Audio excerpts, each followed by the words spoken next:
Привет, друзья! Вот в таком непринужденном формате подкаста мы завершаем первое занятие курса общей инженерной подготовки. Мы — это один из преподавателей Иван Потылицын и, не знаю, как назвать, наша радость. Ксюша, студентка второго курса ФРТК или ФРКТ? ФРТК. ТК. Или КТ? Ну, сейчас КТ, но потом... Короче, РТ. РТ, короче, да. Короче, РТ, вот, да. Ксюша прошла этот курс общей инженерной подготовки в прошлом семестре, а в этом уже помогает нам его делать. Почему? Нравится? Нравится. Поэтому мы очень сильно рады, да, потому что смогли хотя бы одного человека из сотни зацепить, и это то, ради чего стоит со всем этим возиться, потому что это круто. Сейчас мы расскажем о том, что ждет нас по курсу. Я расскажу план занятий и попробую рассказать о том, чего мы хотим добиться каждым из занятий. А Ксюша расскажет, чего мы добились каждым из занятий, что было хорошо, что было плохо. Я надеюсь, что ты расскажешь, что было плохо, потому что, чтобы все это учли, в первую очередь мы. Ну что, поехали? Поехали. Давай. Во-первых, здесь у нас есть схема всего. Мы назвали это схемой всего. Это Ксюша ее, собственно, нарисовала. Все, что мы будем проходить по курсу, поправь меня, если это не так, да, ты же его прошла. Хорошо. Есть на этой схеме. Все, что мы будем проходить, есть на этой схеме. В первую очередь основным нашим инструментом будет компьютер Raspberry Pi. Он есть в железном корпусе и есть без корпуса. Вы видели его в первых занятиях. Да? Было первое занятие по GPIO. Он был без корпуса, чтобы показать, что тут все внутри, в общем-то, обозримо. Вам, естественно, товарищи студенты, мы даем все в железном корпусе. Уже 2 семестра эти корпусы пережили. Пока что без потерь. Нет, сегодня была одна, да? Да. Сегодня Но это не -1. студенты. Но это не студенты, это преподаватели. Играются. Хотел сказать, выигрывают, но получается, что проигрывают. Все, это основной наш инструмент. У нас не будет других компьютеров. Да, это и есть весь компьютер. Нам не нужен ни ноутбук, нам не нужен ни стационарный компьютер, нам нужна просто эта плата размером с кредитную карту, у которой есть процессор, оперативная память, у нее нет жесткого диска, у нее есть просто такая SD-карточка. Сюда подключается через HDMI прям нормальный обычный монитор. USB-C, здесь подается питание. По USB можно включать клавиатуры, мышки. Что еще по USB подключается? Жесткие диски. Это очень классно. За что угодно. Да, очень классное словосочетание. Жесткие диски. Можно подключать Ethernet, и здесь даже есть Wi-Fi. Мы очень надеемся, что к учебному году мы запилим Ethernet, проводной интернет во всем классе, и у нас не будет проблем с подключением, потому что, как выяснилось, 20 малинок все-таки перегружают роутер обычный. Плата, компьютер. Все, ничего больше. Raspberry Pi. Кстати, очень недорого стоит. Если у кого-то нет компьютера и очень хочет кто-то себе его купить, для учебы или еще что-то, вообще рекомендую. И довольно удобно будет. Это, во-первых, легкое. Можно переносить куда хочешь. Можно, но я просто слабо себе представляю какое-то место, куда я прям хочу переносить Бутылка. компьютер. Все студенты живут в бутылках. Прикинь? Да, но придется с собой носить монитор. Нет, там некоторые оставляют мониторы. Мониторы? Ставят мониторы, оставляют, и прикинь. Я не знаю, что они тут таскают, но малинку было бы очень удобно таскать. Если в бутылке есть монитор, то с таким компьютером приходить туда, это прикольно. У вас она будет всегда в таком формате. Знакомьтесь, привыкайте, в общем-то, все. В этом году мы решили закрепить номера малинок за каждым студентом, поэтому будьте готовы к тому, что если это 19-е, то на первом занятии вы попадете на 19-ю, и на втором нужно садиться на 19-ю, опять на 19-ю, 19-ю. Они все одинаковые, ничего страшного, просто номера у них разные. Это компьютер, в котором мы будем крутить программы. Писать программы будем на языке Python. Ты знала Python до... Нет, вообще не знала. Хоть один скрипт до нашего... Да, самый простой, типа Hello World. То есть, ты как оценишь, знала ты Python или нет? Я оцениваю, как вообще не знала. То есть не знала Python до курса? Да. Можно сказать совсем. Как сейчас оцениваешь? Знаешь Python? Нет? Я очень продвинулась в этом плане. Я считаю, что я достаточно хорошо начала программировать. Даже я считаю, что ты достаточно хорошо начала программировать. Особенно после того, как мы последнюю программу с тобой подправили. Да. Скажи, она красивая теперь? Очень красивая. Да, а до этого была на рабочая. 120 строк. А сейчас? Сейчас на 50. Видишь. Стоит ли бояться Python? Вообще не стоит, там все очень просто. Нет. Неужели у тебя не было трудностей? Нет, не было трудностей. Не было трудностей благодаря Гуглу, потому что, достаточно пару слов загуглить, и вообще сразу все понятно становится. Ну, например, что ты гуглила, типа, в начале? Я в начале, помню, у нас задание было с графиками, и вы приложили туда не очень понятные инструкции. Я просто набрала в Гугле, типа, как строить графики Python. Все очень просто, понятно. Первую ссылку буквально кликаешь, и там все очень подробно расписывается. Означает ли это, что ты рекомендуешь студентам использовать Google? Однозначно, конечно. Где больше информации, у преподавателя в голове или в Гугле? В Гугле. Почти в Гугле, потому что вся информация здесь, она оттуда. Да, наверное, это стоит прямо сделать акцент. Я считаю, что если ты чего-то не знаешь, то однозначно стоит 5 минут потратить, загуглить и за 5 минут все понять, нежели там мучиться или вообще ничего не делать. Да, мы постараемся, не постараемся, я надеюсь, все будет хорошо. В этом семестре у нас на каждой малинке будет стабильный интернет, и можно будет спокойненько заходить, искать нужную информацию. То есть курс даже, в принципе, построен так, что мы не даем прям всех ответов. Да. Ты так сказал, как будто это чувствовалось особо. Да. Да, есть некоторые занятия, на которых придется прям Однозначно. добавить нам какую-то информацию. Вот, программы на Python, в общем, рекомендуешь не бояться, да? Все должно... Много ли ты программировала вообще до этого курса? До этого курса я почти не программировала. Вообще почти не программировала. Я игнорировала всю информатику и скатывала скрипты. А сейчас пришлось потыкаться, что-то пописать, и на самом деле это вообще не страшно. Ну все, ладно, завязываем, значит, с Python, мы еще каждое занятие будем с ним возиться. Из компьютера у нас в компьютере есть небольшие программки-драйверы. Мы их сильно касаться не будем, мы отметили их на схеме, просто потому что они существуют всегда и решили сделать схему полноценной. Из компьютера торчат интерфейсы. То есть в нашем случае мы уже общались с интерфейсом GPIO, там USB — это интерфейс, Ethernet — интерфейс. В общем, разберемся. В основном мы будем работать с интерфейсом GPIO. Все, если мы влияем на физическую систему, как, например, зажигаем светодиод, то мы используем GPIO или цифроаналоговый преобразователь и исполнительное устройство. Все, если мы что-то измеряем, то нам нужен датчик. Датчик — это что такое? Датчик? Да. Какой-нибудь датчик опиши. Датчик давления, например. Что он? Получается, преобразовывает импульсы в напряжение. Какие импульсы? Физическое, получается. Величину. Какую? Например, давление. Например? Датчик давления, например. Датчик давления. Или только давление? Если датчик давления. Датчик давления преобразовывает. Что?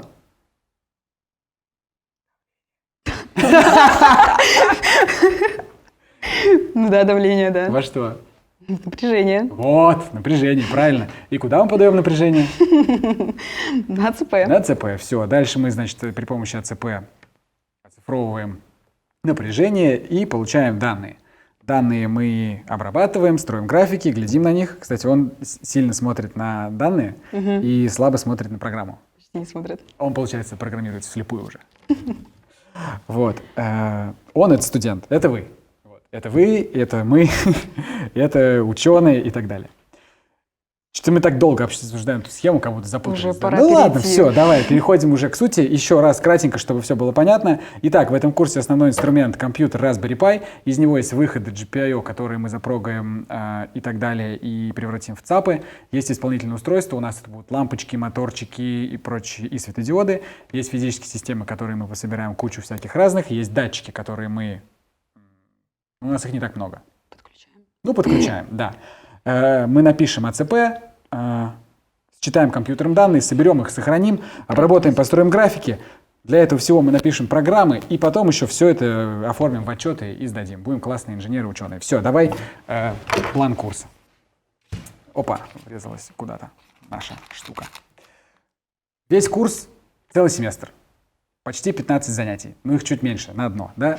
Да. Три блока. Мы выделили логических 3 блока в наших занятиях. Вот. Первый блок, он называется знакомство. Мы просто знакомимся. Знакомство. Знакомимся с базовыми понятиями, знакомимся с Python, знакомимся с интерфейсами и перестаем бояться. Вот, когда более-менее мы все освоимся, у нас будет блок тренировка. Тренировка.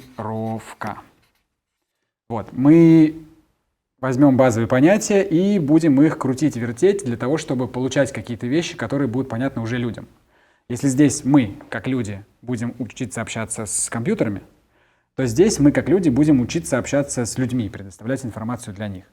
Ну и после тренировки у нас будет репетиция. Репетиция. Будем репетировать лабораторки прям в боевом формате. Вот, первое занятие у нас с вами уже как раз заканчивается. Да, это занятие GPIO. Занятие о портах ввода-вывода. У вас было такое занятие? У нас не было такого занятия, и его очень не хватало для понимания работы с компьютером. Ну, то есть мы сами ручками ничего, проводки никуда не тыкали, и было не очень понятно, что как работает. Мы просто плату сверху поставили. Плату. Мы еще ни разу про нее не сказали. Да. Не показали ее. Да. У нас с вами в курсе будет вот такая вот плата, которая подключается в Raspberry Pi. Ну, о ней мы отдельно поговорим на следующем занятии. Это плата, на которой есть все. И светодиоды, и ЦАПы, и АЦП, все-все-все есть. Мы просто ее сделали, чтобы не возиться с проводами, не ломать их, не покупать новые, не терять, не объяснять кому-то куда-то, что подключить. Просто есть вот такая вот плата учебная, которая выполняет все те же функции, что и брэдборд. Ну, она, кстати, все 20 пережили уже 2 семестра, это неплохо. И у вас вы сразу в бой, да, сразу с этой штукой. Да. И было... Ну, было не очень понятно, что как работает. Мы просто что-то сверху нацепили, а как это работает, вообще непонятно. Мы это заметили. Поэтому вот записали занятия. Ксюша, кстати, помогала записывать, помогала придумывать какие-то штуки туда. Как тебе?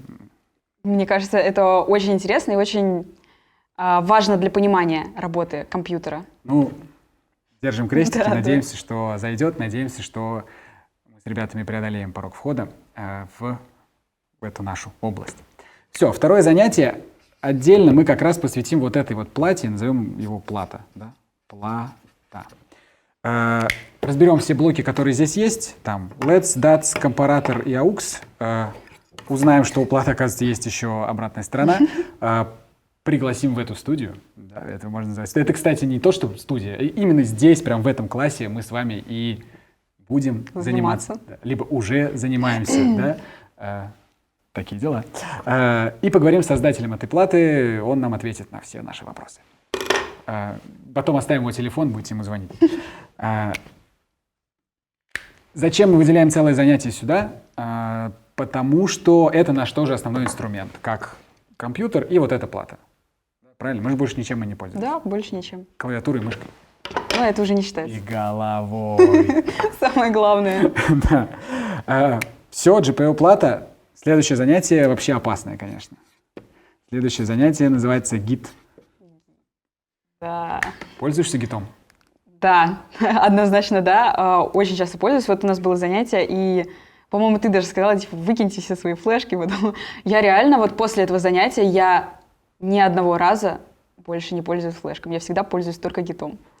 Серьезно? Серьезно. Блин, круто. Ну, хорошо. Да. А на занятиях ты коммитила? Да. Блин. Я Понятно, серьезно почему ты прям сидишь здесь. Вообще ни разу, если вспомнить, ни одного. Всегда Кайф. гид.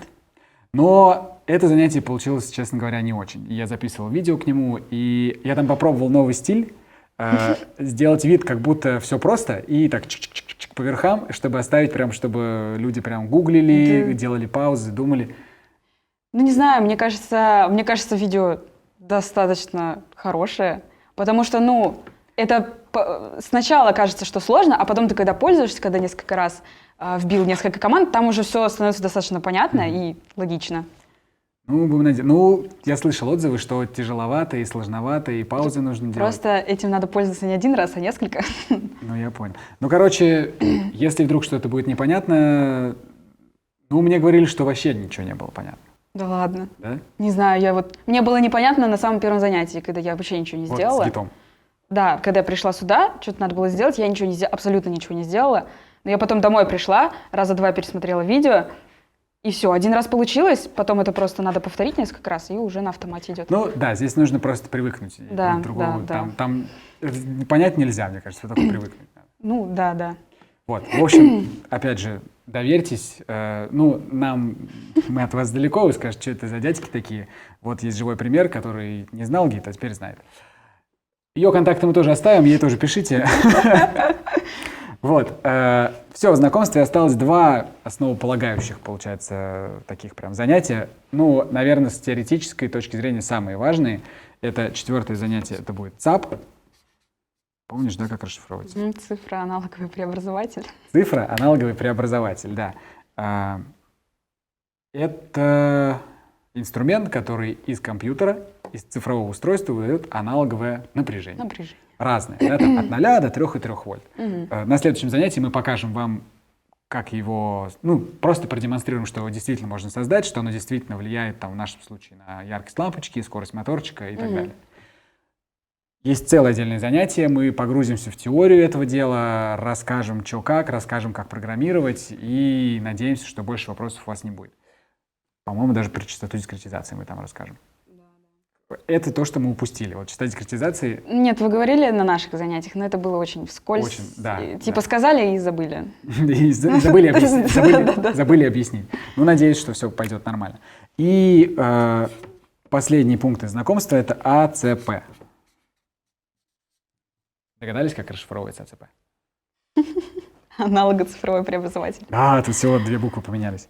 Да, аналого-цифровой преобразователь, который позволяет проводить измерения автоматически. Это вообще в идеале, но хотя бы автоматизировано. Автоматически — это когда ты запустил и ушел на неделю. Через неделю возвращаешься, все поменялось. Автоматизировано — это когда ты кнопочку нажал, хоп, измерилось. Вот. Но у нас автоматически не будет, у нас пока только автоматизировано, но тем не менее, например, 1000 измерений в секунду. Сколько у нас сейчас частота дискретизации максимальная? Максимальная 1700 Гц. 1700 Гц, это все, что мы выжили из вот этой платы. Это достаточно мало. Ну ничего, это мы еще на C не написали АЦП. Может быть, напишем. Вам не нужно будет ничего писать на C. Только Python, спокойно. Вот. Все, на самом деле на этом знакомство все. Есть ли у тебя какие-нибудь комментарии по занятию ЦАП и АЦП? Что-то мы их полностью переделываем, чуть-чуть обновляем, но было ли что-то, что вот было непонятно совсем, или на что бы ты обратила внимание? Было понятно, когда смотрели видео, в котором рассказывалось, как работает ЦАП. Это все было понятно, то есть ты видео посмотрел и, в принципе, понял, как что работает. Но с АЦП то же самое, там, в принципе, почти одинаково. Но когда ты приходишь на занятия и смотришь на эту зеленую плату, как бы вроде ничего не добавилось и ничего не изменилось, мне кажется, многие, и я в том числе, вообще не поняли, что там что-то происходит. То есть нам сказали, что-то изменилось, а что, собственно, изменилось, непонятно. Вот. Может быть, на что-то обратить внимание дома, как-то, чтобы зашло занятие? В принципе, просто надо внимательно видео смотреть, да. Но мы теперь делаем тесты входные. Да, тест, кстати, очень классная штука, и советую всем самостоятельно их проходить, потому что если вы не пройдете самостоятельно тест, то, я думаю, на занятии вы мало чего поймете. Да, тест он такой, он взбадривает очень сильно. Да, на Курсере, когда тесты какие-нибудь прохожу, я прям сижу, у меня прям мозг кипит, мне прям хочется сказать: алло, я уже закончил учиться, что вы меня тут спрашиваете? Но это очень сильно взбадривает, да, поэтому тесты мы не зря придумали. Проходите тесты, они не для того, чтобы пожурить вас, они для того, чтобы вы пришли подготовленные и... Не просто, а самостоятельно надо проходить. Да, это важно. Пройти-то каждый может. Ну, в целом, это и по ЦАП, и по АЦП, наверное, рекомендации. Да. Все, на этом мы познакомимся, все базовые понятия осмыслим, и дальше будем тренироваться. Здесь более высокоуровневые вещи, да? И первое занятие из раздела тренировка, оно на самом деле такое, самое эффектное и веселое, да? Это 6-е занятие, это пайка. Пайка. Как тебе пайка? Классно, с нее можно быстро уйти. Да, пока у нас есть план, как сделать это занятие сложным, но пока что, наверное, это будет самое лайтовое. Но это очень интересно. Это одно из самых интересных занятий, потому что что-то ручками надо делать. И, в принципе, мне кажется, мало кто паял до поступления на физтех. А тут прям что-то какая-то движуха. Да, это обещает быть самым веселым занятием и, наверное, самое легкое. Да. Ну, как легкое. Ну, Оно, да, легкое. оно эффектное. Да. Вот оно эффектное. Очень много ходили разговоры о том, что давайте ее уберем. Нет, мы ее Не надо ее убирать. Но это как визитная карточка вообще. Да. Получается. Да. Все, мы будем паять ни много ни мало вот такую плату, которая потом в нашу вот эту плату подключается вот в специальный разъем, вот так вот подключается, все подключается. И, собственно, вы спаяете вот эту зеленую плату. У нас есть специальное видео о том, как ее паять. А после того, как вы ее спаяете, на следующем занятии прям вот эту плату мы возьмем и начнем проводить с ней измерения. Правильно? Да. Измерения. В этой плате на самом деле все просто. Это обычная РЦ-цепочка, которую можно заряжать через конденсатор. То есть конденсатор можно заряжать через резистор, а потом разряжать его через резистор. И в зависимости от емкости конденсатора и сопротивления резистора, правильно я сказал, да? Это время зарядки и разрядки, оно будет разное. И вы спаяете собственными руками плату, то есть создадите физическую систему, да? А потом возьмете эту физическую систему и напишите, ну давай, вставляйся, напишите скрипт, который будет влиять на эту физическую систему, подавать напряжение и снимать его. Также в скрипте будет постоянно измеряться напряжение на конденсаторе, вы будете собирать данные. Это будет первый ваш опыт, ваша тренировка автоматизированных измерений. Да, настоящих при помощи компьютера. У вас не было уже, да, этого занятия? Ну, оно у нас, его как бы не было, но кто очень быстро все делал, тот успел сделать измерения. На пайке, да, вы успели? Да, некоторые просто оставались на паре и делали после пайки это сразу же. Вот, поэтому у некоторых кто-то сделал, кто-то не сделал. Вот. Теперь все будут делать. Всем повезло или нет? Повезло, получается. Мы верим в то, что повезло. Да, следующее занятие — это обработка данных. Ну, назовем ее просто обработка. На 7-м занятии, на измерениях, мы соберем некие данные, показания АЦП. Но они будут слабо привязаны к физике. И их сложно будет смотреть. Это будет просто файл с числами. Даже не десятичными, а просто обычными целыми.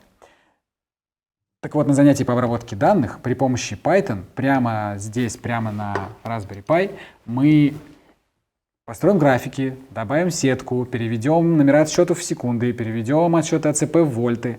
Вольты потом... это конденсатор и тут вольты. Тут ничего нет, да. Если бы это было давление, перевели бы в Паскале.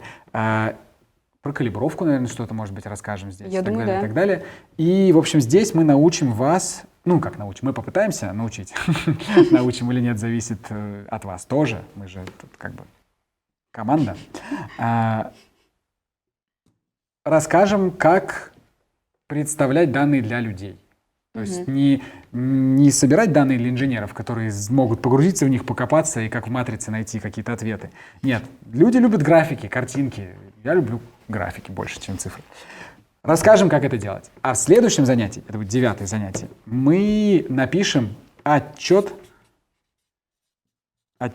по предыдущим 3 занятиям. То есть вся вот эта вот тренировка, это на самом деле будет одна большая лабораторная работа. Да. Да? В отчете мы не просто напишем отчет, мы научим вас пользоваться, ну, опять же, научим, да? Мы постараемся научить вас пользоваться текстовыми процессорами. Ты, кстати, пользуешься текстовыми процессорами? Да, кстати, у нас было занятие по LibreOffice, и когда вот только оно прошло, мне показалось, что я типа прошла и забыла, вообще не пользовалась. Я полгода действительно, не полгода, месяца 3 я не пользовалась LibreOffice, а сейчас я считаю, мне так кажется, даже не кажется, я думаю, что мне удобнее пользоваться LibreOffice, чем Word. Для меня это более удобный текстовый процессор. Ну, в нем есть какие-то преимущества. На самом деле не важно. Ну, типа Word или LibreOffice. Это да, функции там везде главное, одинаковые. Главное, что ты пользуешься заголовками. Конечно, я теперь только так отчеты и оформляю. Стиль, там, Да. подписи автоматические, нумерация страниц. Конечно. Оглавление. Вот. Да, мы все расскажем, как делать, покажем основные элементы хорошего технического или научного отчета. И на основе предыдущих 3 занятий попросим вас написать свой отчет. То есть вот тренировка, 4 занятия, это будет 4 недели, каждый раз по 3 часа. Первые 3 часа мы, значит, паяем плату, потом мы проводим измерения, потом мы обрабатываем, строим графики, а потом мы формируем отчет. Просто пишем историю о том, что, значит, Петя и Вася... нет, по одному все будут делать. Петя сел, спаял, померил, построил, написал, Вот это вот измерил. получилось. Да, и Петя на самом деле не просто ученый, который смог что-то там написать, он еще и инженер, который смог все это сделать. Но это наша мечта, если так будет получаться. Надеемся, что так получится. Надеемся. Ну, мы стараемся. Вы как бы тоже стараетесь. Вот, обратная связь, все, телефон. Мой телефон я тоже оставлю. Пишите в Телеграм. Вот на этом и заканчивается образовательная составляющая нашего курса. Мне кажется, ну не мне кажется, я уверен, потому что больше мы ничего не придумали. Здесь мы каждое занятие рассказываем что-то новое. Каждое занятие что-то новое. Про порты ввода-вывода рассказываем, про инструмент проплату, про инструмент про гид рассказываем, как работает САП, что такое ЦП, новая информация. Учим паять, учим проводить измерения, учим обрабатывать данные, учим писать отчеты. Здесь как бы наш ход. Да? А вот здесь вот по репетиции меняемся местами. Да. Вот, на репетиции мы все вот это, и все вот это, и все вот это вот тоже. Вот это вот все будете применять самостоятельно. Вот.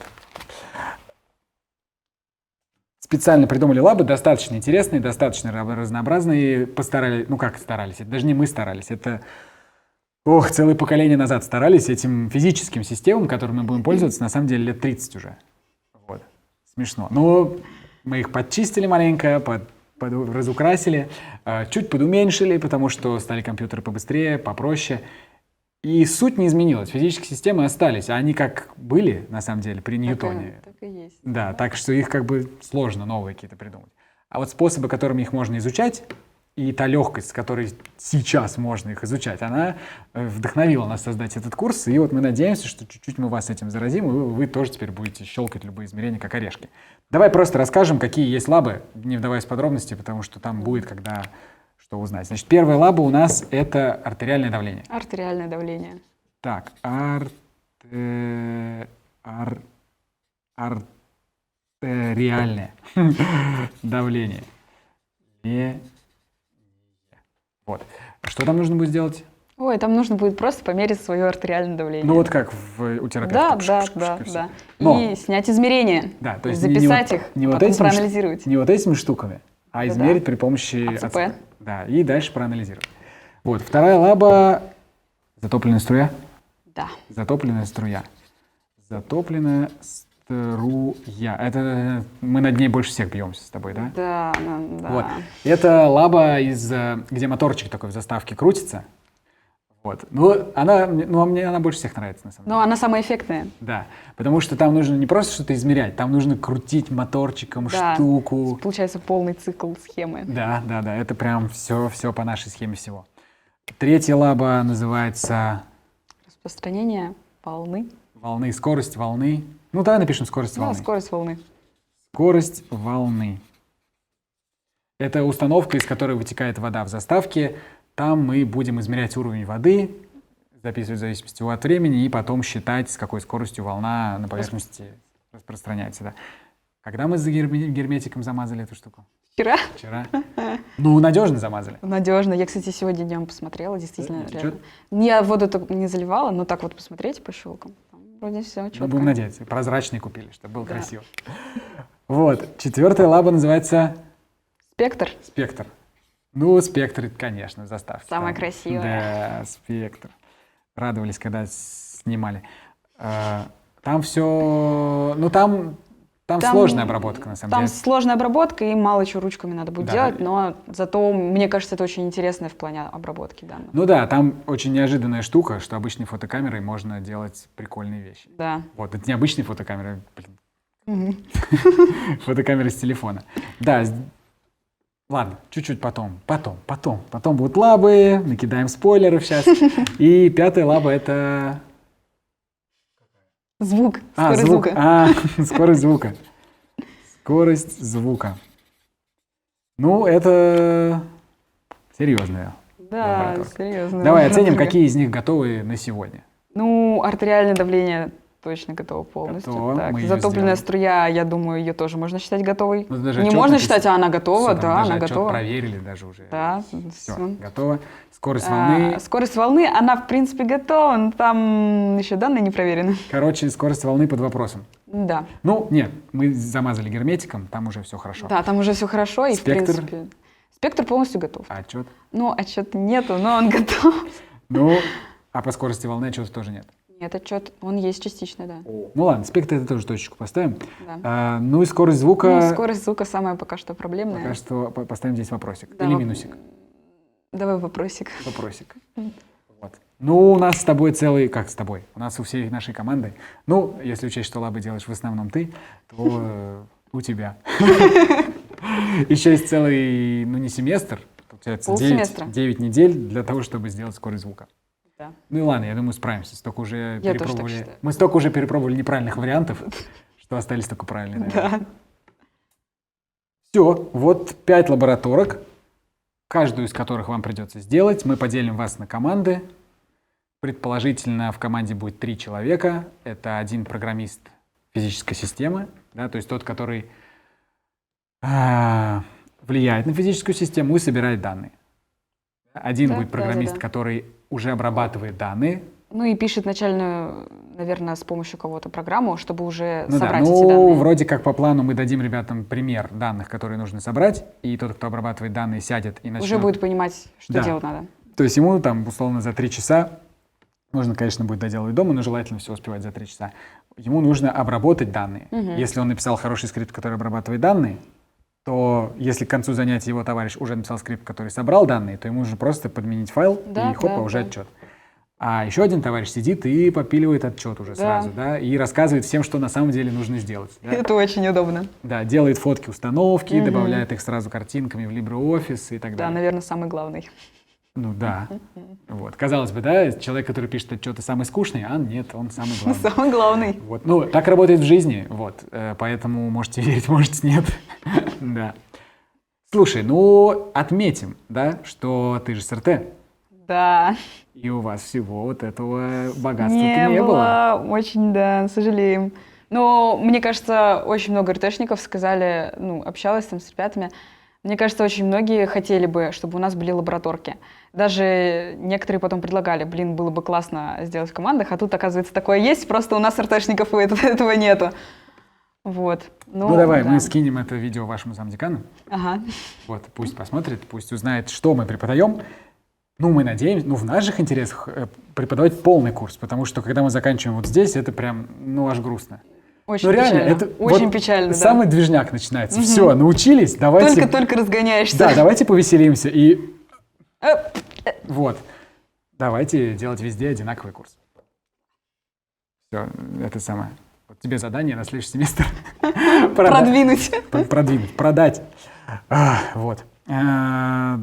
Вопросик есть у меня к тебе, интересный. Есть ли у тебя среди всех этих занятий любимый? Можешь, кстати, лабы тоже говорить, потому что лабы же ты сейчас делаешь. Ну Есть да, ли да. любимое занятие у тебя?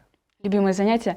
Ну, я думаю, если рассматривать те занятия, которые у нас реально были, то, наверное, самым любимым было, наверное, пайка и АЦП.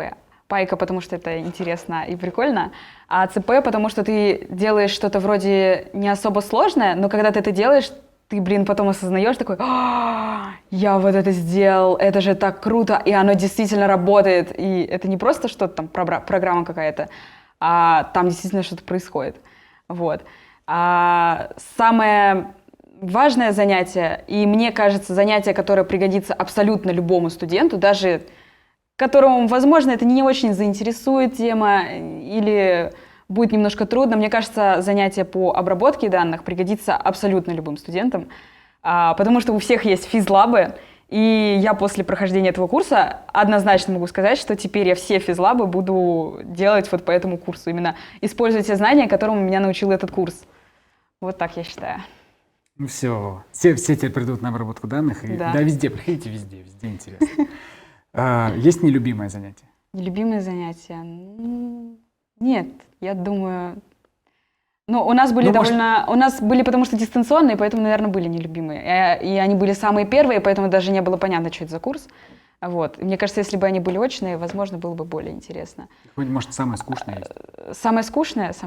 Ну, вот скучные, конечно, текстовые процессоры. Оно довольно скучное, но оно очень полезное. Вот. И, ну, мне кажется, все занятия довольно интересные. Вот так я считаю. Ну, конечно, мы старались. Блин. Да, есть, конечно, скучно, что поделать. Да не, ну как, ну... Да не, ну смотря как подходить, да. Да, Если, да. Если думать, что за дичь вы мне тут втираете, то это, конечно, То, конечно, любое занятие покажется очень скучным. Да. Если попытаться поверить в то, что это действительно интересно и прикольно, То, наверное, будет интересно и прикольно. да. Ну, в общем, наш совет, да, не это самое. Не стесняйтесь, заходите, тренируйтесь. Это же всегда кайфово, когда ты что-то новое узнаешь. Да. Ты что, давай финалить уже. Да. Заболтались уже с тобой. Все, до встречи на следующих занятиях. Пока. Приходите 301А, вот, заходите, телефоны оставим. Подключайтесь к нам, может, что-то полезное сделаете. Делайте. Что-то полезное узнаете. Все? Создаем комьюнити инженеров. Мгм. Комьюнити, что за слово? Сообщество же можно создавать. Комьюнити потом. Все. Ну все. Да. Да.